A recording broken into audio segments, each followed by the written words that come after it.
selamat datang di kelas matematika peminatan. Hari ini kalian akan belajar untuk memahami yang pertama konsep limit fungsi trigonometri, sifat-sifat limit fungsi, dan memahami sifat-sifat limit fungsi trigonometri. Jadi untuk pelajaran hari ini kalian perlu lagi mengingat nilai fungsi trigonometri yang seperti tan 45 derajat berapa nilainya, cos 30 derajat berapa nilainya, sin 60 derajat berapa nilainya. Kemudian perlu juga mengingat sifat-sifat limit pada fungsi aljabar. Serta kalian perlu lagi mengingat identitas fungsi trigonometri. Oke, identitas fungsi trigonometri itu maksudnya yang seperti ini.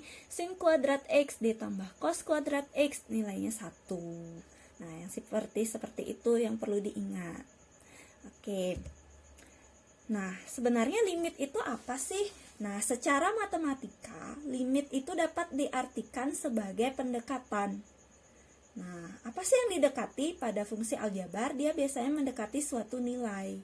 Nah, kalau pada fungsi trigonometri, limit fungsi trigonometri adalah nilai pendekatan suatu sudut pada fungsi trigonometri. Jadi di sini sudut yang didekati. Oke, nah ini dia. Nilai limit fungsi trigonometri dapat ditentukan dengan melihat kecenderungan nilai fungsi berdasarkan grafik. Oke, misalkan kalian diminta menentukan nilai limit sin X untuk X menuju pi per 2. Oke, perhatikan gambarnya.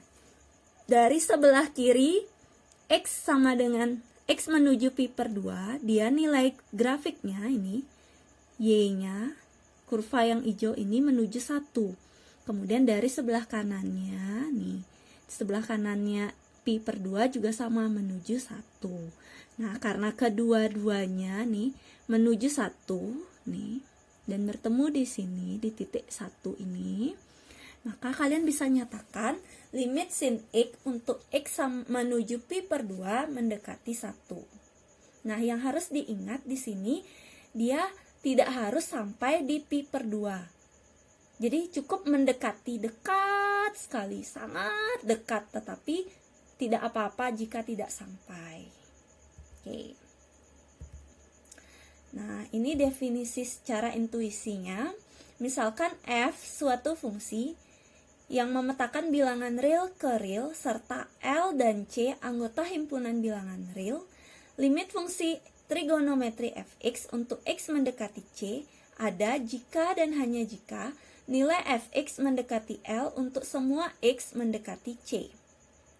Limit fungsi trigonometri mempunyai sifat limit fx untuk x menuju C menuju L jika dan hanya jika limit fx untuk x menuju C dari kiri sama dengan limit fx untuk X menuju C dari kanan itu menuju L, atau dalam bahasa lain limit kiri sama dengan limit kanan.